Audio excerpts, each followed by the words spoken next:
Sahabat YKB senang dapat menjumpai saudara dalam acara wasiat kekal berupa renungan firman Tuhan yang memandu kehidupan kita. Saya Pendeta Rumenta Santiani Manurung dari GKI Gria Merpati Mas. Renungan kita hari ini, Senin 23 Oktober 2023 ditulis oleh Pendeta Yohanes Bambang Mulyono dengan judul Partisipasi dalam Kejahatan yang dilandaskan pada Wahyu 18 ayat 1-10 dan ayat 19-20. Dan akan menjadi pusat perenungan kita adalah Wahyu 18 ayat 4. Sebelum membaca firman Tuhan, marilah kita berdoa. Bapa di surga, kami hendak membaca dan merenungkan firman-Mu. Berkati, bimbinglah kami dalam hikmat Tuhan, sehingga dengan demikian kami boleh dituntun dalam pengertian yang benar akan kehendak Tuhan. Amin. Sahabat, Wahyu 18 ayat 4 akan saya bacakan untuk kita. Dengarkanlah firman Tuhan.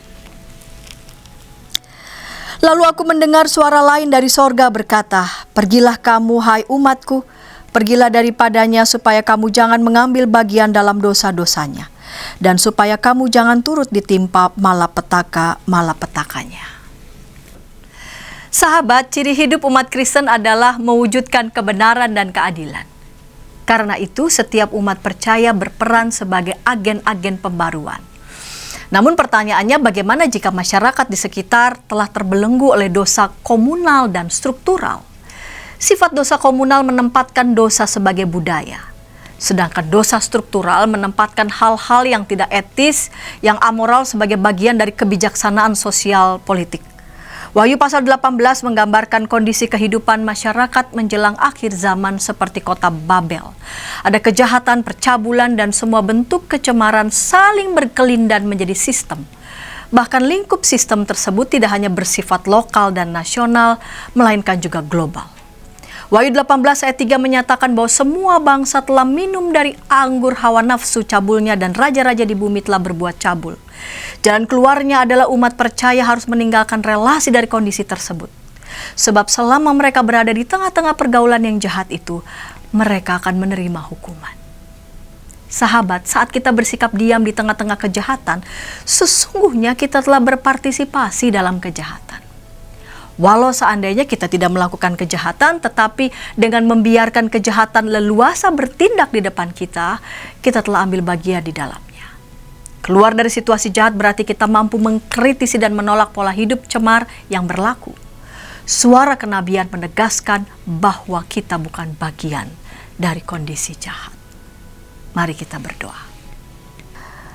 Ketika kami membiarkan tindakan kejahatan, kesewenang-wenangan tampil leluasa di hadapan kami, maka sesungguhnya kami juga ikut terlibat melakukan kejahatan.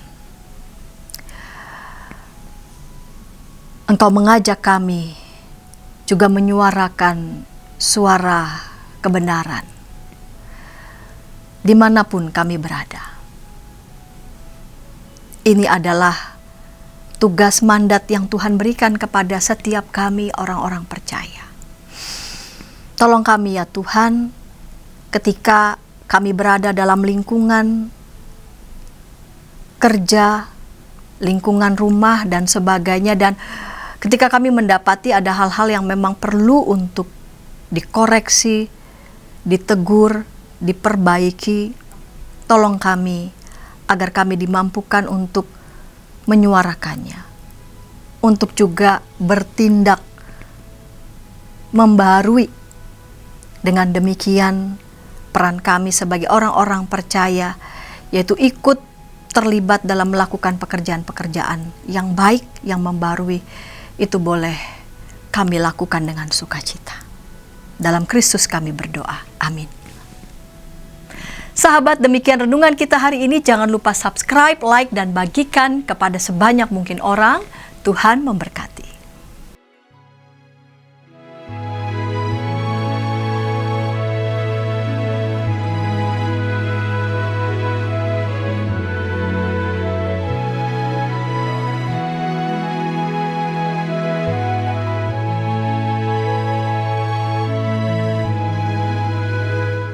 Sahabat, Mari dukung pelayanan dan pekabaran Injil melalui YKB dengan membagikan link acara ini kepada sebanyak mungkin orang. Dukungan juga dapat saudara lakukan dengan mentransfer dukungan finansial ke rekening BCA ke nomor 450 305 2990 450 305 2990 atas nama Yayasan Komunikasi Bersama.